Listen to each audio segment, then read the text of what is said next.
This year with iPhoto 09, we're adding 2 events, another way for you to manage your photos called Faces. It's really powerful.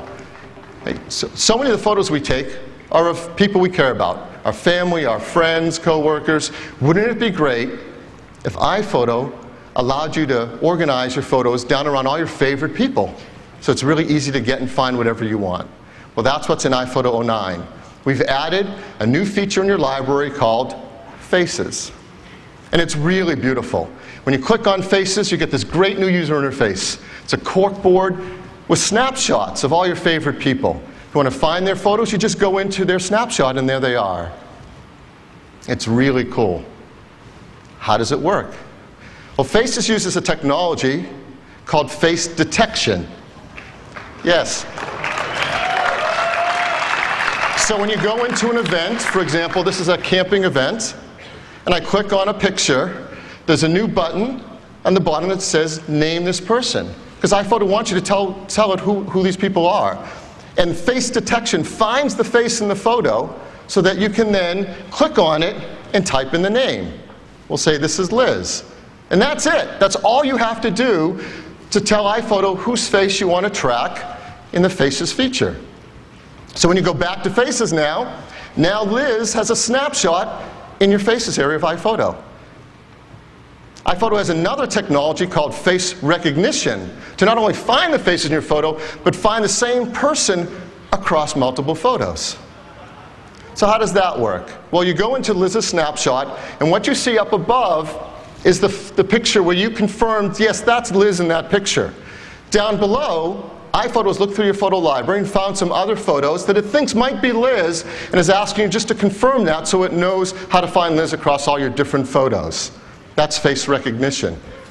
And all you have to do is just single click on some of them and say, yeah, those are Liz.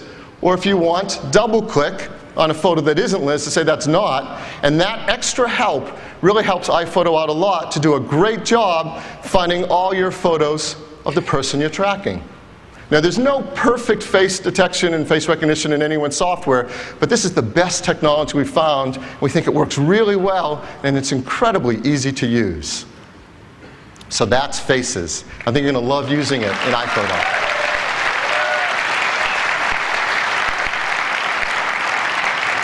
Well, in addition to events and Faces, we're adding a third way to help you find all your favorite photos. It's called Places. So now we're adding Faces and Places. A lot of the photos, in fact, all of them are of places, right? They're places we visit, places we go on vacations and trips. And it wouldn't be great if iPhoto can organize your photos around where they were taken. And that's just we've added, also in the library, under Events, under Faces, we've added Places. And when you click on Places, what do you see? You see a map. And that map has pins where all your photos were taken. I mean, it couldn't be any easier than that. So how does Places work? Places uses a technology called GPS geotagging. Well, GPS chips we're finding in more and more things. In fact, they're starting to make their way into cameras. So new cameras like this Nikon Coolpix and the most advanced cell phone on the market, hopefully many of you have one, it's the iPhone, it also has a GPS chip in it. And both of these devices embed a geotag right into the photos you take. Well, what's a geotag? It's really simple. It's a big word for longitude and latitude. So for example, when you take a photo, the geotag is automatically assigned by that camera or by the iPhone to the photo you took. Now, it's not that useful to know that I took this photo at 48 degrees, 51 minutes, 33.14 seconds north. So the other thing iPhoto does, it reverse encodes that geotag, and it figures out, well, that's actually at the Eiffel Tower. In fact, it figures out more about it. It's the Eiffel Tower, and that's the city in Paris, and that's in the country of France. And you have access to all that information to use to search your photos or organize them any way you'd like. Now, I know you're probably wondering, well, what about all those photos I took that I didn't have a GPS chip in a camera, and it doesn't have a geotag in it? Well, that's easy too. So for example, let's go into this backpacking event. Maybe it's something we did back in 2007. We didn't have a GPS chip in our camera. Well, now when you click on the event, there's a little information button. You flip over the event, and there's a new field up there that says Enter Event Location. And you just type in where you went on that event. In this case, Yosemite.